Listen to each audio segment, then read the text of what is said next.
Tamil Nadu CM ನಿನ್ನೆ ಒಂದು ಪತ್ರವನ್ನು ಬರೆದಿದ್ದಾರೆ. ಮೃತರ ಕುಟುಂಬಕ್ಕೆ ಸರ್ಕಾರಿ ನೌಕರಿಯನ್ನ ಕೊಡಿ ಅನ್ನೋದಾಗಿ. ಇದರ ಬಗ್ಗೆ ಬೆಂಗಳೂರಿನಲ್ಲಿ ಬಿಜೆಪಿಯ ರಾಜ್ಯಾಧ್ಯಕ್ಷ ವಿಜೇಂದ್ರ ಹೇಳಿಕೆಗಳನ್ನ ಕೊಡ್ತಾ ಹೋದ್ರು. ಅಸಮಾಧಾನವನ್ನ ಹೊರಗಾಕಿದ್ರು. ನಾನು ತಮಿಳುನಾಡು ಸಿಎಂಗೆ ಪ್ರಶ್ನೆ ಮಾಡ್ತೇನೆ, ತಾವು ಕೇವಲ ಕ್ರಿಶ್ಚಿಯನ್ನ ಪರವಾಗಿದ್ದೀರೋ, ಇನ್ನು ತಮಿಳುನಾಡು ಜನತೆಯ ಪರವಾಗಿದ್ದೀರಾ? ಜಾತಿ ಭಾಷೆಯ ಆಧಾರದ ಮೇಲೆ ಇದ್ಯಾವುದು ಕೂಡ ಮಾಡುವುದಲ್ಲ. ಅವರ ಕುಟುಂಬಕ್ಕೆ ಸೂಕ್ತ ಪರಿಹಾರ ನೀಡಬೇಕು ಅನ್ನೋದಾಗಿ ವಿಚಾರಗಳು ಏನಿತ್ತು.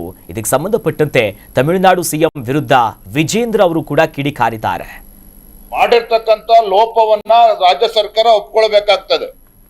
ಅರಣ್ಯಾಧಿಕಾರಿಗಳು ಲೋಪ ಮಾಡಿದ್ರೆ ಸಮಗ್ರವಾಗಿ ತನಿಖೆ ಆಗ್ಬೇಕಾಗ್ತದೆ, ಸರಿಯಾದ ರೀತಿ ತನಿಖೆ ಆಗ್ಬೇಕಾಗ್ತದೆ. ನೀವು ಯಾವ್ದೋ ಮ್ಯಾಜಿಸ್ಟ್ರೇಟ್ ಕೊಟ್ಟು ತನಿಖೆ ಅನ್ನೋದಕ್ಕಿಂತ ಒಂದು ಜುಡಿಷಿಯಲ್ ಎನ್ಕ್ವೈರಿ ಆಗ್ಬೇಕು. ಯಾಕೆ ತಮಿಳುನಾಡು ಮುಖ್ಯಮಂತ್ರಿಗಳು ಕೂಡ ಇವತ್ತು ಆಗ್ರಹ ಪಡಿಸ್ತಾ ಇದ್ದಾರೆ. ಸಾಕಷ್ಟು ಅನುಮಾನಗಳನ್ನ ಇವತ್ತು ಹುಟ್ಟಾಕಿದೆ ಇವತ್ತು ಈ ಪ್ರಕರಣ.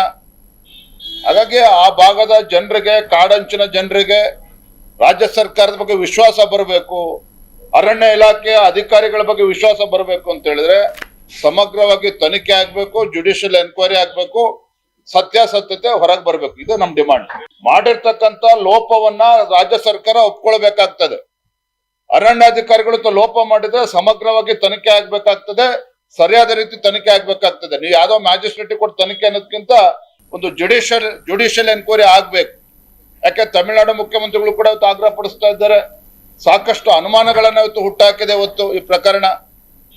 ಹಾಗಾಗಿ ಆ ಭಾಗದ ಜನರಿಗೆ ನ್ಯೂಸ್ ಬೀಟ್ ಫಾಲೋ ಮಾಡಿ, ಸಬ್ಸ್ಕ್ರೈಬ್ ಮಾಡಿ.